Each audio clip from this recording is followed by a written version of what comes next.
On this episode, we take 3 inches out of the roof on this 1951 Ford Victoria. We're going to show you exactly how to do it, where to make your cuts, and how to shape some sheet metal. Let's get into it. What's happening, everybody? Welcome to Mackey's Hot Rod Shop. I'm standing in front of Nick Citrangolo's 1951 Ford Victoria. This is a hardtop model, and as you can see, I've already taken out 3.5 inches from the A-pillar. We are going to chop this car. We're going to show you every step of the way on how we do it, the process, and the overall design. So let's run upstairs and look at the options, how we landed on 3.5 inches, and our plan moving forward to finish up the A-pillars and the back window. So you made the decision to chop a top. Now you got to figure out how much. And to me, this is the most difficult part. A couple books that are out on the market. This one is from Tex Smith, How to Chop Tops. And in here, he references the amount of the A pillar and the B pillar. And you can visually see, oh, that's a 3-inch chop. I want to go a little more. I'm going to go 4-inch. There's a new book out as well from Tony Thacker. This one is, I think, available on Amazon. It's called How to Chop Tops. And both of these are very helpful. So in Nick Citrangolo's specific car, we have landed on a 3.5-inch chop, as I mentioned, downstairs. Here's a couple examples of some really cool cars. This is George Hernandez 51 Vicky, which has a beautiful chop, excellent custom. Then we have Joe Balon's car here, or at least he did the chop back in the day. He chopped this car in 1952, and this was the third version of the car. It was blue, then red. And then this is a neat one, which was a little artist rendition from Jeff Noel. This is a great little inspiration too. And this was the sketch that inspired this particular build from Mark Skipper. Anyways, that's really the basis of it. Is before you start cutting, spend an immense amount of time doing the research. There's obviously, we're lucky enough today to have so much imagery and even footage on YouTube to figure out how much of a chop you want. So now that we know our game plan and what the car is going to look like, let's run downstairs and we'll start grinding and welding and making some noise. All right, so some decisions have been made on how we're going to align the A-pillar upper and lower. And as you guys will see here in a minute, Miguel will zoom in on the pie cut that we're going to make. But one thing about this particular chop is this car does run and drive, and so it has a full dashboard, gauges, steering wheel, everything. And as I make the pie cut to bring this pillar inward about 3/8 of an inch, it's going to affect the structure behind the dash. So I have to pull the dash. So we're going to do that now. I'm going to pull the dashboard and the wiring so we can get into this. And then we'll make our pie cuts. We'll get a center line measuring tool here, and we'll start bringing the 2 lower pillars inward, and we're going to stretch the 2 upper pillars outward to get them to meet and have a nice flow. Make sure our window opening is nice, and then we'll be able to move on to the back sail panels and the rear glass.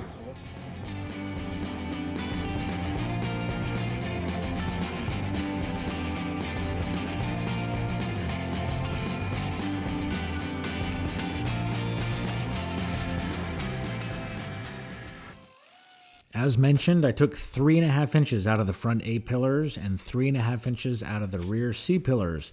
We lowered the roof down to get a visual. Once the customer approved, we removed the roof once again and set it outside so we can start to dissect and get the perfect angle on our A-pillars. All right, I set this little angle up, the pie cut, and never underestimate a piece of paper for doing chops. This is like a go-to. So this is my template. I've got my angle here right up to the post. I know my post cuts are accurate because I triple measured them. So I've got my angle here.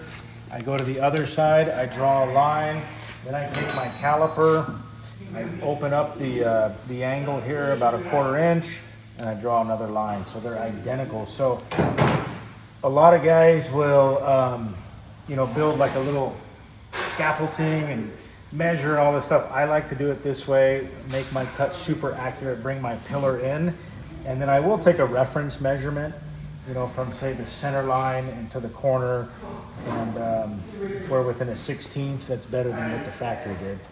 So that's how we're gonna do that. Let's start cutting. Okay, another quick tip when you're fabricating, look at the difference in thickness of cutoff wheels. This one is half the thickness of this one. This is your standard cutoff wheel you can buy anywhere. It's 3M, it's 16th inch.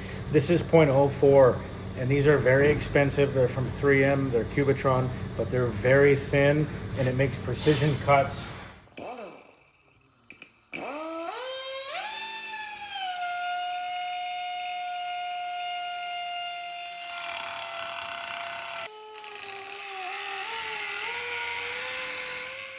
Once I complete my initial pie cut through the sheet metal, I switch over to the pneumatic air saw. The air saw blade allows me to get deep inside of that A-pillar structure to make the cuts all the way through.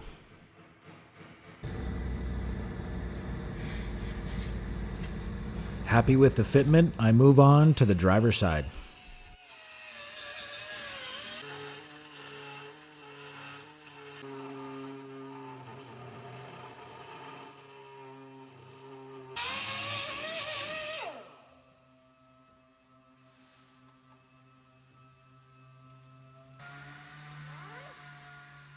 Since I made precision pie cuts on both the driver and passenger front A-pillars, this allows me to use a ratchet strap and pull both of these pillars together. I want to emphasize that you cannot do this if you do not have precision pie cuts.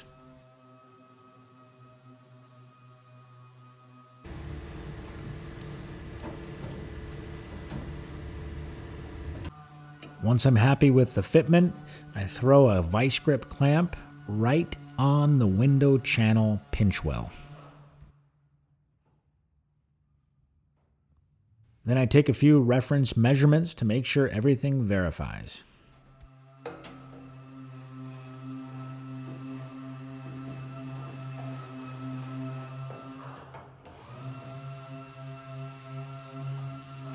Once I'm happy with fitment, I throw a few tack welds on these pie cuts to hold those pillars in the right direction.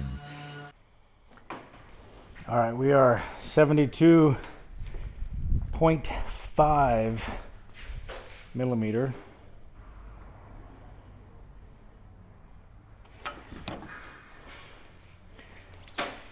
So let's get the roof back up here and see how much we're gonna have to splice our upper pillar, and then we'll get them aligned.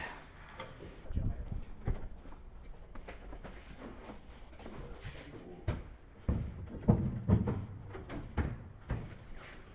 little bit towards you. Okay. All right, so you can see our misalignment now that we've got a nice splice on the pillar, on the lower, and we're gonna make a pie cut on the upper and bring this one out a little bit on both sides to just take care of that little 1/4 inch misalignment, and then we will have a nice little edge here. The window will blend in real good, and we're moving on to the back.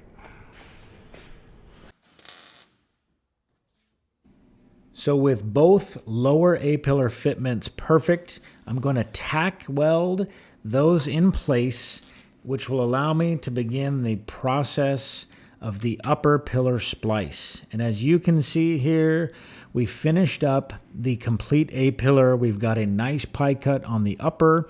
The middle section there is where we chopped the 3.5 inch out, and the lower has been welded and ground smooth. This is the final result. So now we'll move on to the rear section. All right, so we are back. I've made some progress on the chop, and I wanted to show you guys where we've landed. So we have the 3.5 inch chop on the A-pillar. The customer came up and we were looking at how we wanted the angle of the roof. Now I took 3.5 inches off of all 4 corners, but even though we made an even chop all the way around, we didn't like the slope of the roof line compared to the top of the door. So I brought the back of the roof up a 1/2 inch. So now on this hardtop chop, we have a 3.5 inch A-pillar chop and a 3-inch C-pillar chop. It's typically the opposite. Usually I'm doing a 3-inch or a 4-inch in the front and a 5 or a 6 in the back to give it a slope. But being that this car is a hardtop, this is what we're doing. It looks better. So you can see, rather than using the 3-piece back glass, we opted to run the shoebox, like a standard 49 to 51 Ford shoebox back window. Now, here's where the difficult part comes into play.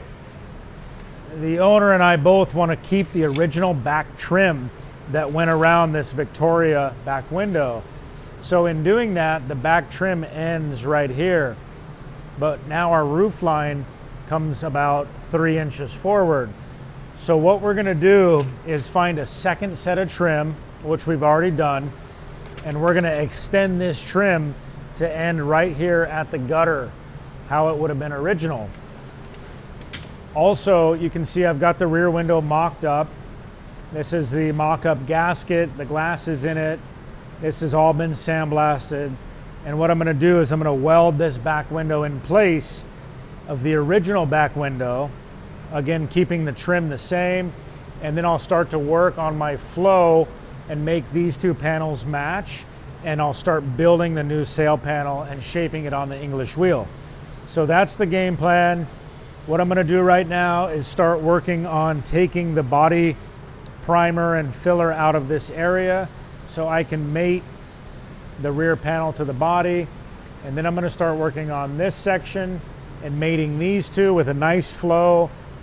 And I probably won't show you that. I'm gonna get that done first, and then I'll show you how I'm gonna make the sail panel. So let's get into it right now.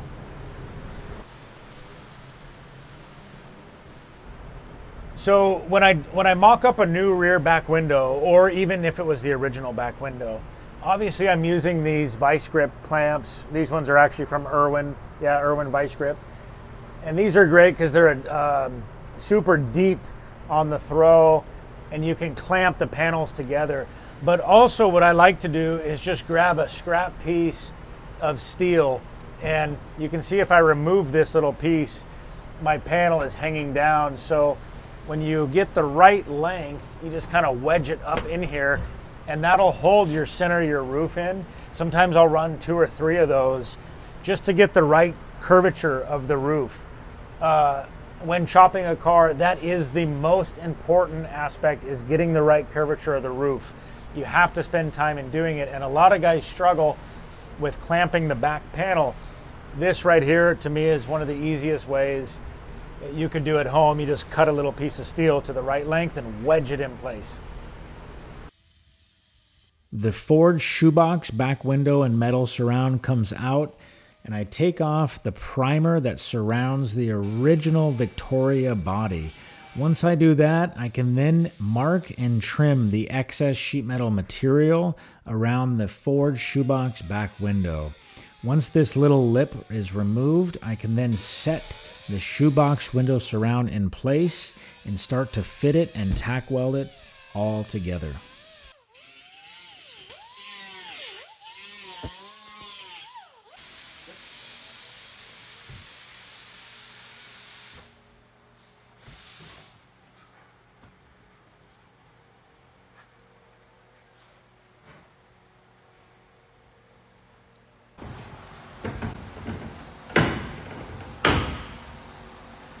So now that that lower lip fits the original Victoria sheet metal opening, I'm going to make a mark on the upper roof panel, and this mark here is going to allow me to trim all of that excess sheet metal on the roof panel itself. I'm using some 1/2 inch tape here, and this makes a good tape line where I can cut right up to that edge and know that I'm not taking out too much. A lot of times when you're doing a chop top, you'll notice that guys have to add an additional piece of sheet metal.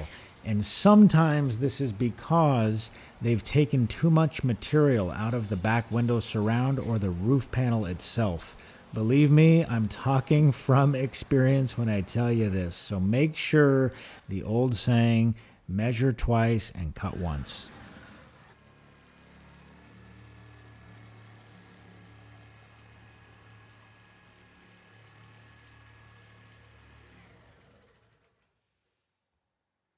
These electric sheet metal shears make life a breeze when you have to cut a strip of steel longer than a foot. In this case, it gives you a little curly cue, but you can be very precise with this tool. I highly recommend you look into buying one of these.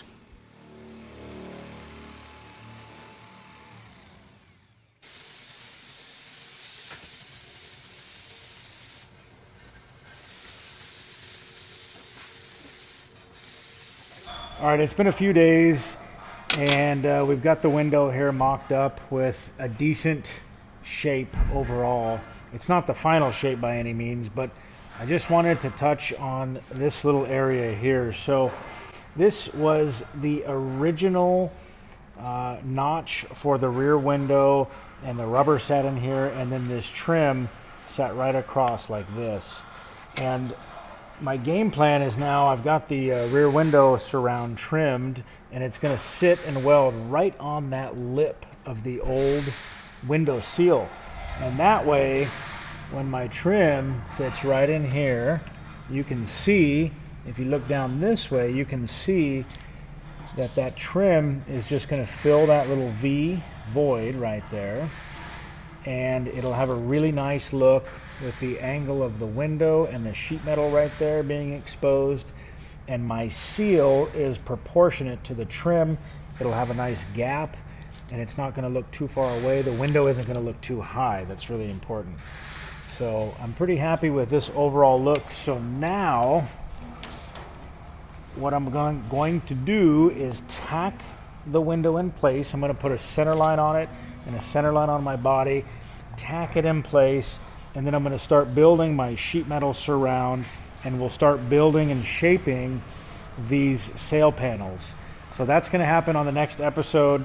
We're going to fabricate the sail panels. I'll show you guys a little basic sheet metal fabrication and using the English wheel. These are fairly simple to do, and once we have them buttoned up, the chop is pretty much finished with a little bit of bracing that's going to be involved. So hope you guys learned a little something on this episode. Stay with us for the next one, and we will see you then. Thanks for watching.